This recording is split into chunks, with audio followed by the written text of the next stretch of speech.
अब बाबू बात समझिए, इतना प्रेशर है, हमारे घर के लोग, हमारी मम्मी परेशान है, बताइए हम लोग की फैमिली के ऊपर क्या गुजरता होगा। आप समझिए इस चीज को। हम इसलिए फिर हर स्टूडेंट को हम हाथ जोड़ते हैं, बाबू हम ठीक हैं फिलहाल, अगर पुलिस कुछ भी कार्रवाई करती है हमारे ऊपर हम आपको बताएंगे। जय हिंद। देखिए सारे स्टूडेंट के लिए, जो भी रेलवे के स्टूडेंट है उनके लिए एक आवश्यक सूचना है।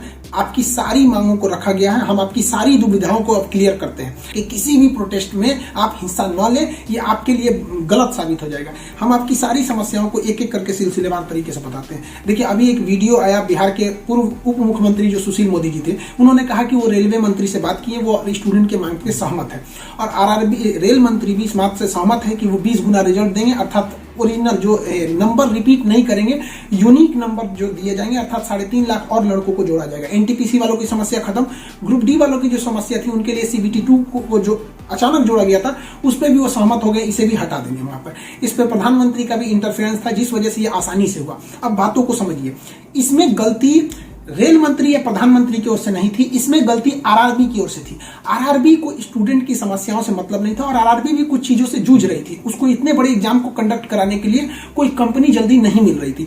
लेकिन कुछ लोगों का कहना है कि ये राज्यों में हो रहे चुनाव के मद्देनजर ऐसा डिसीजन लिया है, ये गलत है। देखिए ये किसी टीचर या स्टूडेंट का स्टेटमेंट नहीं है, ये पॉलिटिकल मोटिवेटेड स्टेटमेंट है। हम बताते हैं क्यों ऐसा नहीं होगा, रेलवे को अपनी बात क्यों माननी पड़ेगी। क्योंकि ये जो संशोधन और कमेटी बनाई गई है और ये जो डिसीजन लिया गया है कि 20 गुना रिजल्ट और CBT2 ग्रुप डी से हटाया जाएगा, ये रेल मंत्री का डिसीजन है, और इसमें PMO इन्वॉल्व है, न कि आरआरबी का। अगर आरआरबी का रहता तो आरआरबी मनमानी करती, लेकिन उसके ऊपर PMO का डेडलाइन है। PMO जिस डेट को दे दी उसको हर हाल में मानना है। आरा में जो ट्रेन जला दी गई या फिर गया में ट्रेन जला गई, क्या विद्यार्थी कह सकता है कि उसके आड़ में किसी दूसरे ने नहीं किया हो?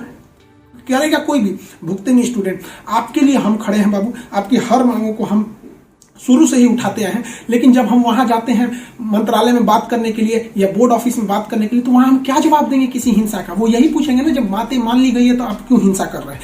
फेक न्यूज, अफवाहों पे ध्यान नहीं दीजिए। कुछ भी जो यूट्यूब वाले हैं कुछ भी लिख देते हैं, ऐसे चीजों से आप बचिए।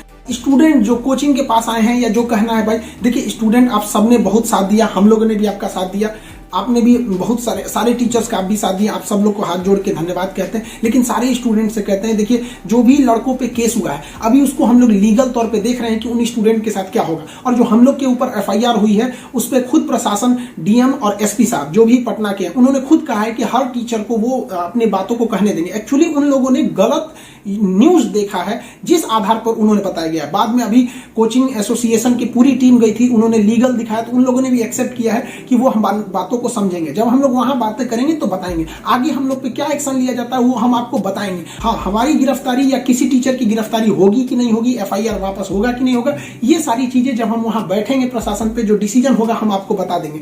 वरना फर्जी न्यूज पे आप लोग ध्यान नहीं देंगे। आप बाबू बात समझिए, इतना प्रेशर है, हमारे घर के लोग, हमारी मम्मी परेशान है, बताइए हम लोग की फैमिली के ऊपर क्या गुजरता होगा। आप समझिए इस चीज को। हम इसलिए फिर हर स्टूडेंट को हम हाथ जोड़ते हैं, बाबू हम ठीक हैं फिलहाल, अगर पुलिस कुछ भी कार्रवाई करती है हमारे ऊपर हम आपको बताएंगे, ठीक है?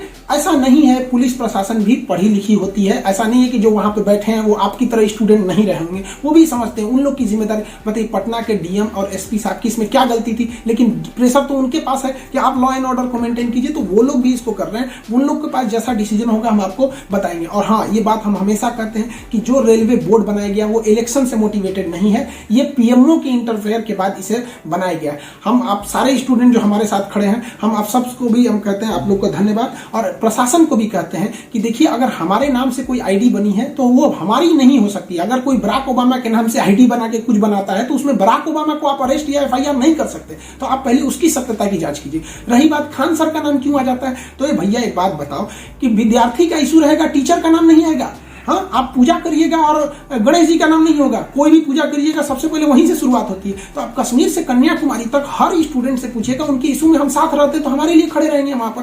तो इसलिए इसको भी समझिए वहां पे। और स्टूडेंट से भी कहते हैं, देखिए हम आपकी बातों को ले, हम अपना सब कुछ दाव पे लगा दिए, लेकिन हमको इससे हम आखिरी सांस तक स्टूडेंट के लिए रहेंगे। हम बाजी लगा देंगे अपनी जान की जब बात आएगी हिंदुस्तान की। प्रशासन हम लोग पे क्या कार्रवाई करता है इसकी भी हम आपको सूचना देंगे। जय हिंद।